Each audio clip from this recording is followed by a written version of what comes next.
अस्सलामुअलैकुम to all dear students. उम्मीद करती हूँ आप सब ठीक होंगे। आज हम आपको प्रोवाइड करेंगे इको 402 के मोस्ट इम्पोर्टेंट टॉपिक्स जो कि आपके फाइनल टर्म के लिहाज से हैं। ये जो है वो आपके लेक्चर नंबर 19 से लेके 45 तमाम लेक्चर्स को जस्ट एक वीडियो में कवर करवाएंगे और ये बहुत ही ज़्यादा इम्पोर्टेंट टॉपिक्स हैं। ठीक है, so let's start from the first question. पहला क्वेश्चन है जी, सब्जेक्ट है जी eco 402, macro economics final term preparation, subjective है जी बाय हेल्पर 0711। क्वेश्चन नंबर 1 है लर्निंग कर्व। ठीक है, लर्निंग कर्व लेक्चर नंबर 23 से ये डेफिनेशन है और मोस्ट इंपोर्टेंट डेफिनेशन है। ठीक है, The learning curve measures the impact of workers' experience on the cost of production. It describes the relationship between a firm's cumulative output and amount of inputs needed to produce a unit of output। ठीक है, ये commutative learning curve है, ये होती क्या है? Learning curve से मुराद कि जब आप कोई चीज़ अपनी फैक्ट्री में प्रोड्यूस करवाते हो और आपकी जो लेबर है वो आपको अपना एक्सपीरियंस बताती है कि हमारी इस चीज़ पे कितनी कॉस्ट आई है। ठीक है, और दूसरी साइड पे experience on the cost of production, और दूसरी साइड पे it describes the relationship between a firm's cumulative output and amount of inputs needed to produce, और हमें बताएगी कि हमारी जो फिल्म है उसके पास कितनी आउटपुट मौजूद है और उसको इनपुट के लिए मजीद कितनी जो है वो चीज़ें प्रोड्यूस करने की ज़रूरत है। ठीक है, तो ये जो अपना सारा एक्सपीरियंस होता है ये होता है learning curve. Learning curve that means कि हमारी कंपनी को, इन शॉर्ट जो है मैं बताऊंगी कि हमारी कंपनी को लेबर जो है वो हमें क्या बता रही है कि हमारे पास आउटपुट से हमें क्या क्या चाहिए है और नीडेड जो है वो इनपुट के लिए, प्रोड्यूस चीज़ों के लिए वो हमें क्या क्या ज़रूरत है। ठीक है, तो ये लर्निंग कर्व की डेफिनेशन होगी।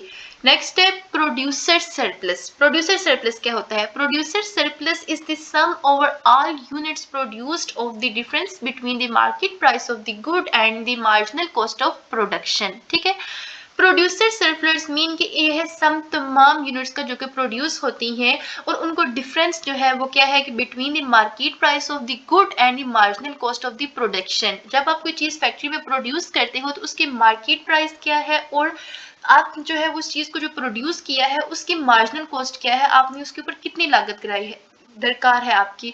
तो इन दोनों चीज़ों का डिफरेंस जो है वो प्रोड्यूसर सरप्लस होता है, मींस मार्केट की प्राइस और हमारी अपनी प्राइस जो है इन चीज़ों का डिफरेंस। तो अगर इसको एमसीक्यूज के लिहाज से करें तो प्रोड्यूसर सरप्लस का जो है वो ये एमसीक्यूज आ सकते हैं कि ये किसके इक्वल है, तो ये होगा PS is equal to R minus VC, और प्रॉफिट में होगा pi minus R minus VC minus FC। ठीक है, नेक्स्ट है कंज्यूमर सरप्लस।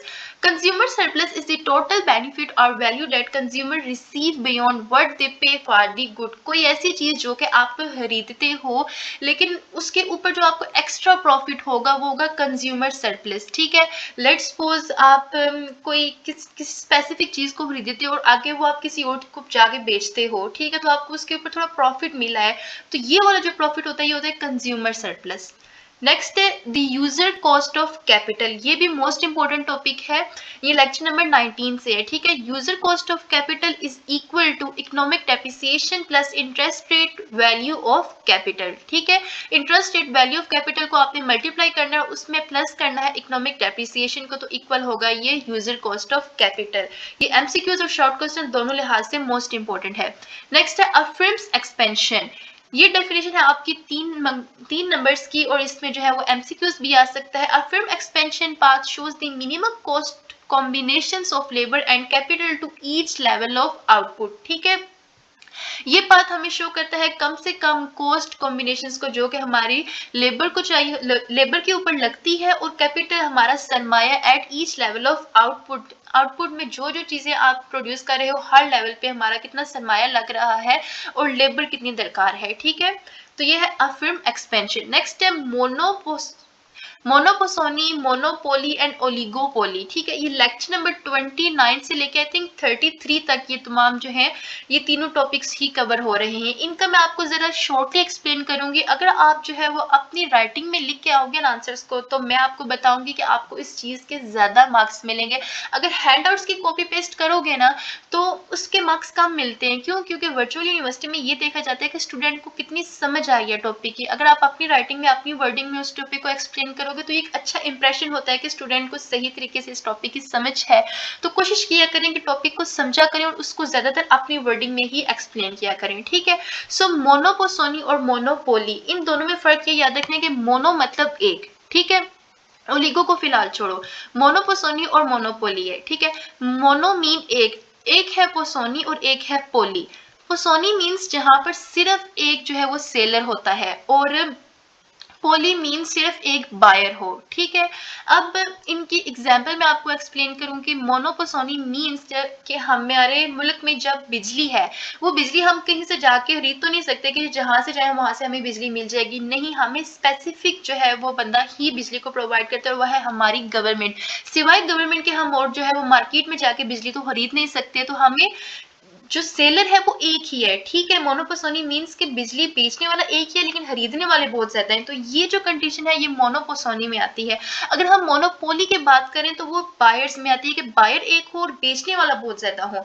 लेट्स सपोज के कोई किसी बंदे ने अपने घर में पेंट करवाना है, ठीक है। अब पेंट्स की डिफरेंट जो है वो ब्रांड्स हैं, लेकिन किसी एक ने ही पेंट करवाना है ना, तो ये बायर एक है लेकिन बेचने वाले बहुत ज्यादा हैं, तो ये मोनोपोली है। और अगर सेलर एक और खरीदने वाले बहुत ज्यादा हो तो वो मोनोपोसोनी होगा, ठीक है। अब है ओलिगोपोली। ओलिगोपोली कंडीशन तब अकर होती है जब आपके बायर या सेलर दोनों ही एक से ज्यादा बढ़ जाए, एक या एक से ज्यादा हो, तो वो ओलिगोपोली की फॉर्म में आएगा, ठीक है। इसके अलावा मोनोपोसोनी की जरा सी जो है वो एक्सप्लेनेशन मजीद इम्पोर्टेंट है, क्योंकि ये आपके लॉन्ग क्वेश्चन में बहुत ज्यादा रिपीटेड क्वेश्चन है। Monopsony, a few buyers can influence price, for example automobile industry, monopsony power gives them ability to pay a price that is less than marginal value, ठीक है। आगे monopsony power depends on 3 similar factor, ये most important है, short question और long के लिहाज से most repeated है, ठीक है। इन तीनों को आपने याद रखना है कि ये तीनों फैक्टर्स हैं कौन से। पहला फैक्टर है इलास्टिसिटी ऑफ मार्केट सप्लाई, दूसरा है नंबर ऑफ बायर्स और तीसरा है interaction among buyers. Elasticity of market supply, the less elastic the market supply, जितनी आपकी मार्केट सप्लाई की इलास्टिक कम होगी, the greater the monopsony power जो है वो होगी। नेक्स्ट है number of buyers, fewer the number of buyers, जितने के आपके बायर्स कम होंगे, the elastic of the supply and the greater monopsony power ज्यादा होगी, ठीक है। ये मैंने आपको ऊपर एक्सप्लेन ऑलरेडी किया है। नेक्स्ट है interaction among buyers, the less the buyers compete, the greater the monopsony powers, जितने आपके बायर्स कम होंगे उतनी ही आपकी मोनोपोसोनी की पावर जो है वो बढ़ती जाएगी, ठीक है। मोनोपोसोनी से याद रखना है कि बेचने वाला एक हो, बायर जो है वो ज्यादा हो। नेक्स्ट है इकोनॉमिक रेंट, ये लेक्चर नंबर 43 की डेफिनेशन है, ठीक है। इकोनॉमिक रेंट क्या होता है कि economic rent is the difference between what firms are willing to pay for an input, के जो हमारी कंपनियां हैं, फिर्म्स हैं, जो वो क्या प्रोड्यूस करना चाह रही हैं अपनी इनपुट के ऊपर, उसके ऊपर क्या पे करेंगी, less the minimum amount necessity to obtain it, ठीक है। कोई ऐसी चीज जो कि आप अपनी कंपनी में प्रोड्यूस कर रहे हो लेकिन आप चाहते हो कि इस चीज के ऊपर लागत कम से कम आए, तो ऐसी कंडीशन को हम बोलते हैं इकोनॉमिक रेंट, ठीक है। कि जरूरत हमें लेट्स सपोज 10,000 की है लेकिन हम चाह रहे हैं कि इसके ऊपर खर्चा हमारा 8,000 आए, 7,000 आए, तो ऐसी कंडीशन को बोलते हैं इकोनॉमिक रेंट, ठीक है। नेक्स्ट है मेजरिंग इकोनॉमिक्स ऑफ स्केल।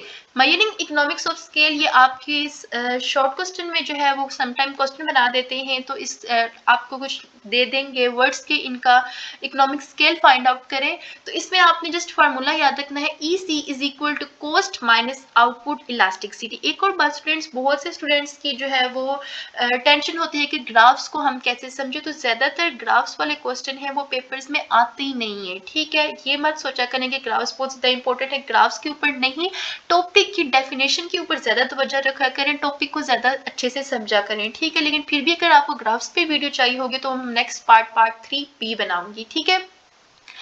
इसके अलावा नेक्स्ट हमारा टॉपिक है बंडलिंग, ये लेक्चर नंबर 37 से लेके 39 तक सिर्फ इसी के ऊपर ही बात की जा रही है। तो इसमें जो है वो मोस्ट इंपोर्टेंट क्या है, पढ़ने वाला क्या है, याद करने वाला क्या है, तो इसकी definition, bundling is the packaging two or more products to gain a pricing advantage, ठीक है। बंडलिंग मीन्स पैक करना, किसी चीज को पैक करना, एक या एक से ज्यादा चीजों को पैक करना और उसके ऊपर फायदा हासिल करना मनी की सूरत में, ठीक है। तो ये बंडलिंग कहलाता है। बंडलिंग की 3 कंडीशंस होती हैं, ये भी क्वेश्चन हो सकता है कि write down the conditions of bundling, write down the definition of bundling and also explain it's condition, ये आपके लॉन्ग में आ जाता है। Write down the types of bundling, types भी आ सकती हैं, तो ये इस लिहाज से क्वेश्चन आपके बनेंगे। तो बंडलिंग की कंडीशंस क्या है, हेट्रोजेनियस कस्टमर होने चाहिए। दूसरी कंडीशन है price discrimination is not possible, इसमें प्राइस डिस्क्रिमिनेशन पॉसिबल नहीं है। Demands must be negatively correlated, ये कंडीशन है। अब इसकी अगर हम टाइप्स की बात करें तो इसकी दो टाइप्स होती हैं, एक होती है मिक्स्ड बंडलिंग, एक होता है प्योर बंडलिंग। मिक्स में क्या होता है, selling both as a bundle and separately. आप कोई भी चीज पैक कर रहे हो उसको आप या तो बंडल की सूरत में जो है वो पार्सल अपना भेज रहे हो, या सेपरेटली ही किसी एक चीज को पार्सल कर रहे हो, पैक कर रहे हो, ठीक है। तो ऐसी कंडीशन में होती है मिक्स्ड बंडलिंग के दोनों ही, या तो सेपरेट ले जाओ या तो बंडल की सूरत में ले जाओ।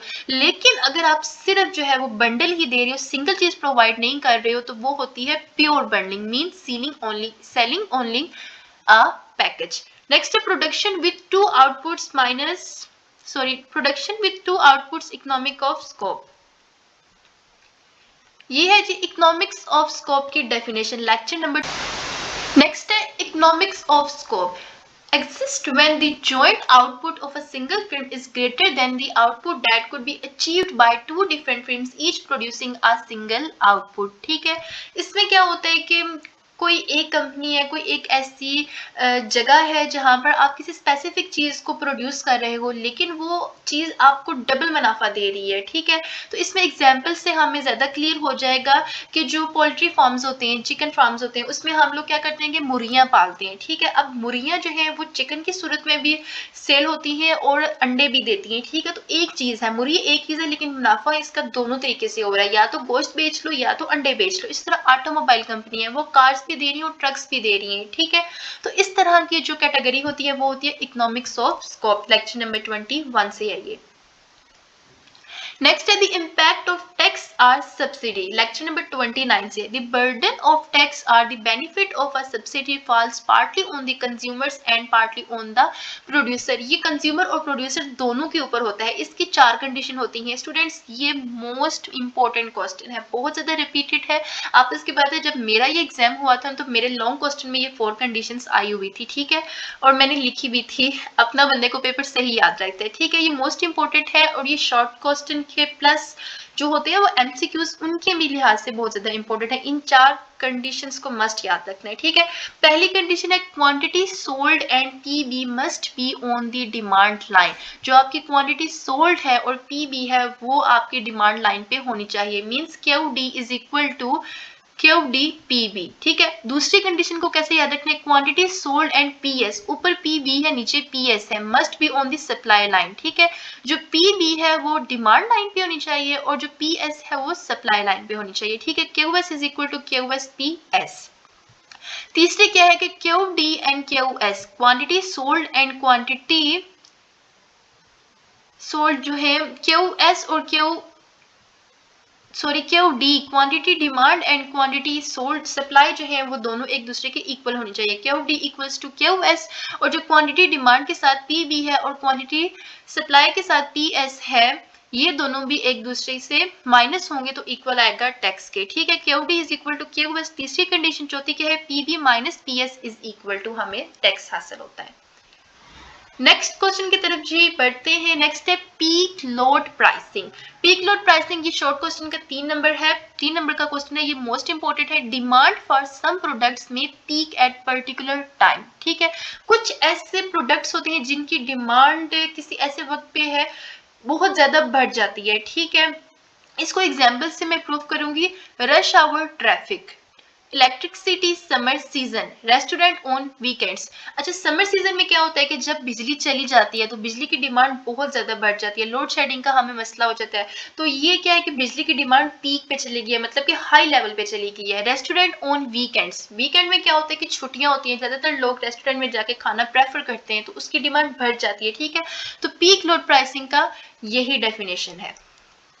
नेक्स्ट है the Cournot model, lecture number 40 से है, ठीक है। ये भी शॉर्ट क्वेश्चन के लिहाज से मोस्ट इंपोर्टेंट है, इन तीनों को याद रखना। पहली क्या लाइन है, two firms competing with each other. दो जो है वो इंडस्ट्रीज हैं, कंपनी है, फिल्म्स हैं, वो एक दूसरे के साथ कंपीट कर रही हैं। होमोजेनियस गुड्स होनी चाहिए। और तीसरी क्या है, the output of the other firm is assumed to be fixed, ठीक है, दूसरी फिल्म जो है उसकी आउटपुट जो है वो फिक्स्ड होनी चाहिए।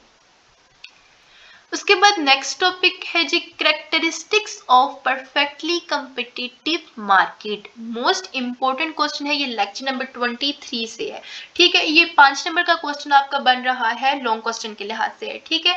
तो कैरेक्टरिस्टिक्स में पहले इनकी 3 कैरेक्टरिस्टिक्स के नाम याद रख लो। अगर नाम ही जो है वो जो हेडिंग होती है ना, अगर आप हेडिंग परफेक्ट लिखते हो ना, आगे आप थोड़ा बहुत खुद अपने पास से भी लिख देते हो तो भी नंबर पूरे ही मिलते हैं, क्योंकि हेडिंग जो है वो बड़ी वैल्यू रखती है। तो हेडिंग इसके जरूर याद रखना है कम्पिटिटिव मार्केट की, क्योंकि ये 5 नंबर का सवाल है। 3 ही है, पहली है प्राइस टेकिंग, दूसरा है प्रोडक्ट होमोजेनिटी, तीसरा है फ्री एंट्री एंड एग्जिट, ठीक है। तो परफेक्टली कम्पिटिटिव मार्केट्स में प्राइस टेकिंग से मुराद है the individuals firm sell a very small share of the total market output and therefore cannot influence market price. दूसरा है product homogeneity, the products of all films are perfect substitutes, example oil, copper and etc. तीसरा है free entry and exit, मतलब कि buyers can easily switch from suppliers to another, buyers जो हैं वो supply से किसी दूसरी कैटेगरी में इजीली जा सके, suppliers can easily enters to exit a market. ये तीनों जरूर याद रखना है, ठीक है।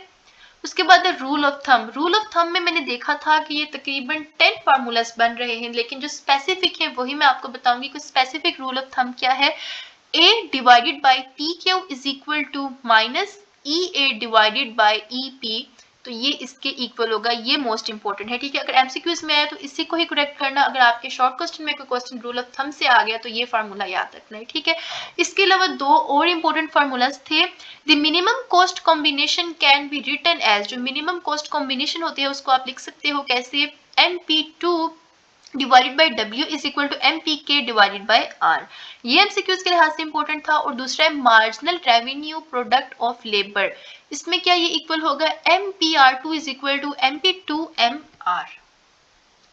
उसके बाद एक और मोस्ट इंपॉर्टेंट आपका जो ये शॉर्ट क्वेश्चन है, लॉन्ग में बन सकता है और एमसीक्यूज में भी इंपॉर्टेंट है, marginal revenue plus marginal cost. इनका डिफरेंस क्या है, marginal revenue is the additional revenue, marginal revenue जो है वो एक एडिशनल रेवेन्यू होता है, एक तो रेवेन्यू हमें मिल रहा है लेकिन उससे भी ऊपर हमें कुछ मिल रहा है, from producing 1 more unit of the output marginal, ठीक है। दूसरा है marginal cost is the additional cost from producing 1 more unit of the output.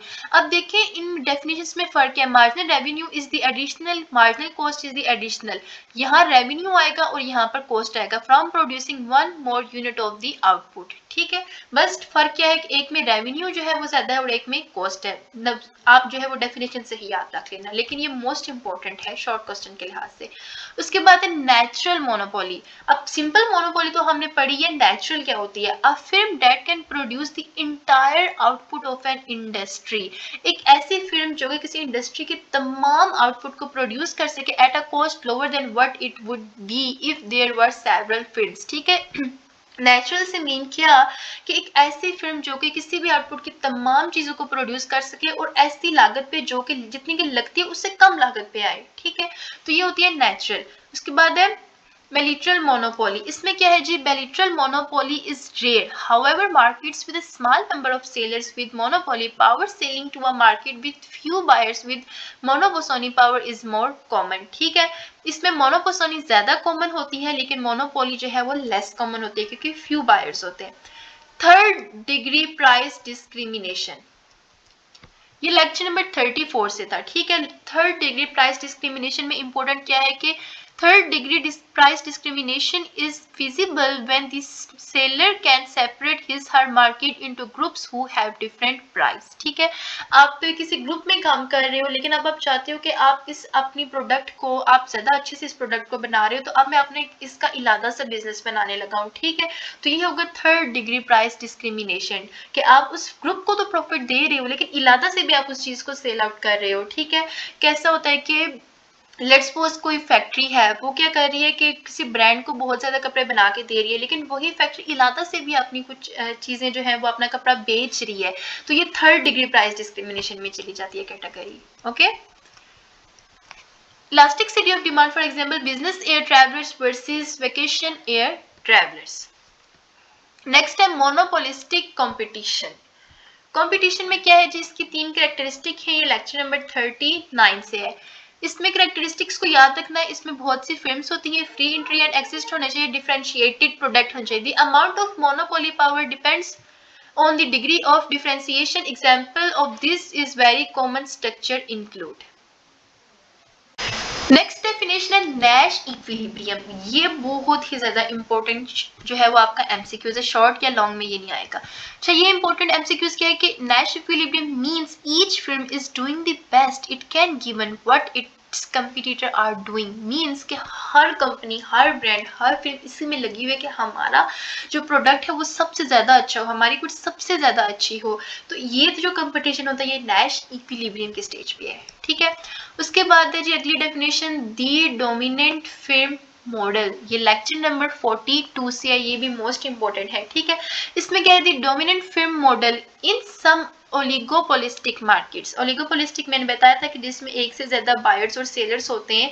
One large firm has a major share of total sales and a group of smaller firm supply the remainder of the market, ठीक है। अब जरा फर्क पे गौर करें। One large firm has a major share, एक फिल्म है जिसके पास बहुत ज्यादा शेयर है टोटल सेल्स के, and a group of smaller firm supply the remainder of the market. लेकिन एक ऐसा ग्रुप है जो कि स्मॉलर्स का वो सप्लाई कर रहा है कम को। The large firm might then act as the dominant firm, ठीक है।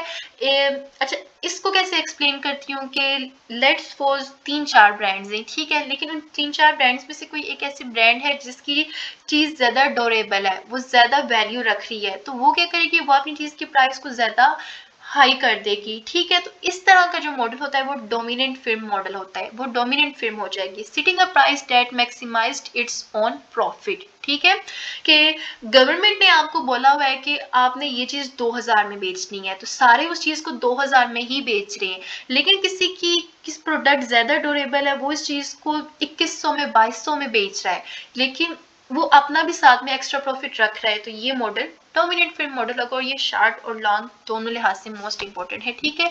तो इको 402 के लिहाज से ये सारे जो है आपके शॉर्ट और लॉन्ग क्वेश्चन बहुत ज्यादा इंपॉर्टेंट है, आपने इनको जरूर याद रखना है। उम्मीद करती हूँ आपका पेपर बहुत ज्यादा अच्छा जाएगा, दुआओं में याद रखिएगा। और इसके अलावा इस चैनल को भी आपने सब्सक्राइब जरूर करना है, it's also yours duty. Okay, so Allah Hafiz, best of luck.